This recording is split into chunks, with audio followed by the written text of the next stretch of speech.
Hello అండి, నేను మీ శాంతి. 4వ శ్రావణ శుక్రవారం పూజ చేస్తున్నాను.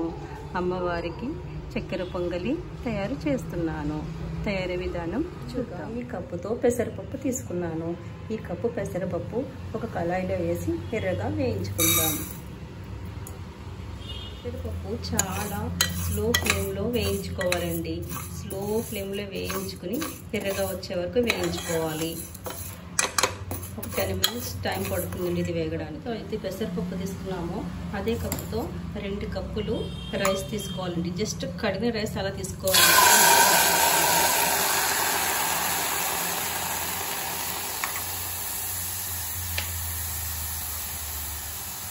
వేయించిన పెసరపప్పు 3 కప్పులు వాటర్ వేసి 3 విజిల్స్ రానివ్వాలండి.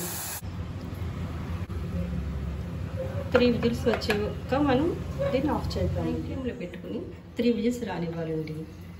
ఒక ప్యాన్ పెట్టుకుని దాంట్లో 2 స్పూన్ల ఆయిల్ వేసుకుని ఇందులో వచ్చే కొబ్బరి ముక్కలు ఎర్రగా వేయించుకుందాం. నేతిలో బాగా ఎర్రగా వేయించిన కొబ్బరి ముక్కలు.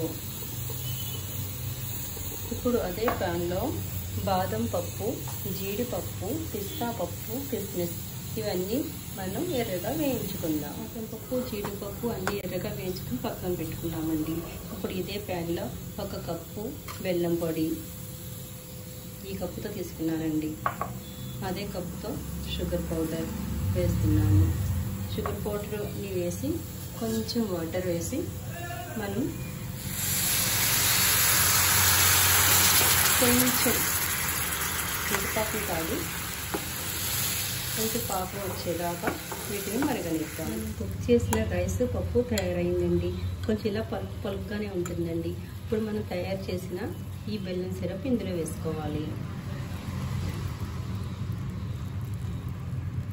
దీన్ని కొంచెం స్లో ఫ్లేమ్లో పెట్టుకుని ఆ లో ఫ్లేమ్లో మనం చక్కగా ఉడికించుకుందాం. రైస్ బాగా దగ్గరకు వస్తుంది కదండి. బెల్లం పాకం రైస్ చక్కగా దగ్గరకు రావాలి. ఇది రైస్ ఇలా పొడి పొడిగానే ఉండాలండి. ఇలా దగ్గరకు వస్తున్నప్పుడు మనం వేయించుకున్న జీడిపప్పు, బాదం పప్పు, పిస్తా, ఎండు కొబ్బరి అన్నీ ఇందులో వేసుకుందాం.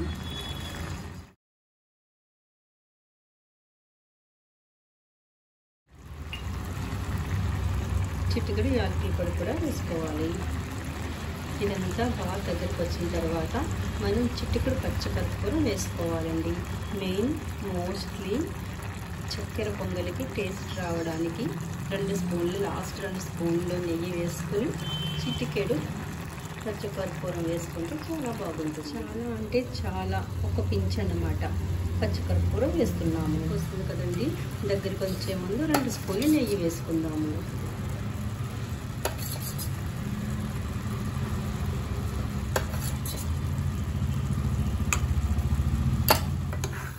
దగ్గరకు వస్తుందండి.